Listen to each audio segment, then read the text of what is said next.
بسم اللہ الرحمن الرحیم۔ حضرت ابو بکر رضی اللہ عنہ کی وفات کے بعد جب حضرت عمر بن خطاب رضی اللہ عنہ نے خلافت سنبھالی تو وہ بیت المال میں آئے۔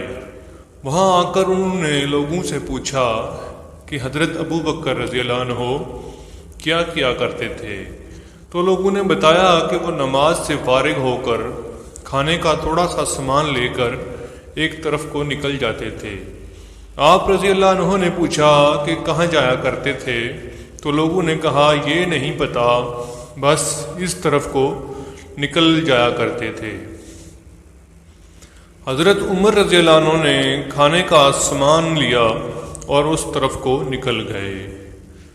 لوگوں سے پوچھتے ہوئے کہ حضرت ابو بکر رضی اللہ عنہ کس جگہ جاتے تھے، پتہ چلاتے چلاتے ایک جھونپڑی تک جا پہنچے۔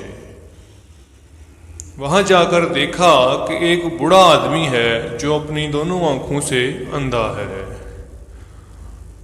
اس بوڑھے آدمی نے جب کسی کے آنے کی آواز سنی تو بڑے غصے میں بولا کہ پچھلے 3 دنوں سے تم کہاں چلے گئے تھے؟ حضرت عمر رضی اللہ عنہ خاموش رہے اور اس بوڑھے کو کھانا کھلانا شروع کیا۔ تو اس بوڑھے نے غصے سے کہا کیا بات ہے، ایک تو 3 دن بعد آئے ہو اور کھانا کھلانے کا طریقہ بھی بھول گئے ہو۔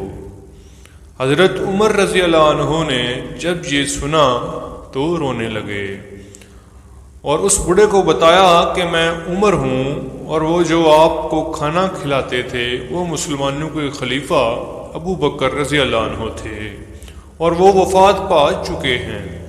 جب اس بوڑھے نے یہ بات سنی تو کھڑا ہو گیا اور کہا کہ اے عمر، مجھے کلمہ پڑھا کر مسلمان کر دے۔